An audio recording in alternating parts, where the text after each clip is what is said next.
Hello! At ito nga palang araw ay sasamahan ko mag-deliver ang aking asawa at itong kanyang first drop. Ayan, ito nga pala. Ayan, close ang nakalagay. Silip-silip muna. At biglang tinawagan niya ay na doon pala sa kabilang pinto. At ayan nga po, tapos na naming i-deliver at kami pupunta naman sa susunod na pagdi-deliveran. Ayan po sa San Tevi. Ayan. Ayan po ang kanyang mga dalang parcel. Malalaking parcel. Iba talaga pag mga rider, mga delivery rider, titiisin nila yung ulan, init, kahit naambunan sila, tas katok, sigaw, di ba? Hindi mo totaling sigaw. Tawag lamang yan. At yan, pang ilan na po namin delivery. Siguro mga pangatlo, pang-apat yan. At lumabas naman sa Sir Grabing Muscle. Oh, yan. At next na po namin, ay alam ko po parang Kalayka yung aming dineliver doon.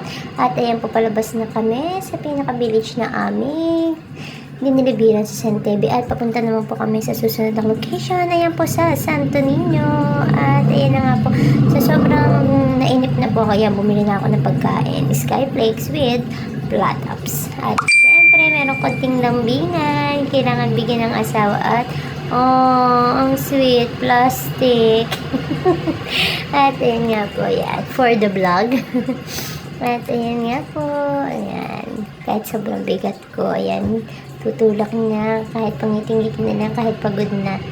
Kaya, the best talaga yung asawa ko yan. Napakasipag. Kaya, gustong-gusto niya ako kasama kasi napagsibahan ko siya, nasusubuan. Yes. Ayan nga po pala, Barangay San Cristobal. Ito pang araw na to is July 24, pero kinabukasan po, July 25 is piyesta sa San Cristobal. Ayan, next drop na namin. Aba, nagtanong kay nanay. Ayun pala, sa kabilang bahay, wrong gate. At ayun nga po, may platters. Binigyan ko siya ng isa kahit 5 yung binili ko. Saka rin. Amo platters. Next na namin i-deliver. Thank you. Sa kanya. Plastic mo, huy. At ang pinaka-last drop ay ayun yan. Doon pa po yan sa pinaka-lampas pa doon sa pinaka-band na yun.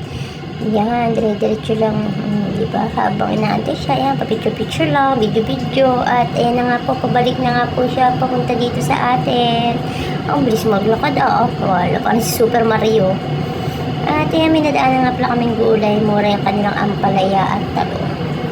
At kami po pauwi na at dumaan nga pala ako sa barangay at may binalater ako. Hindi po kinakabati ng ilaw. Anong petsa na? At nakauwi na nga po kami at kami kakain na ng lunch. At anong oras na ako nakapagtanghali. Basta pag natapos ang deliver, diretso na uwi. Ayan. Thank you so much. Bye.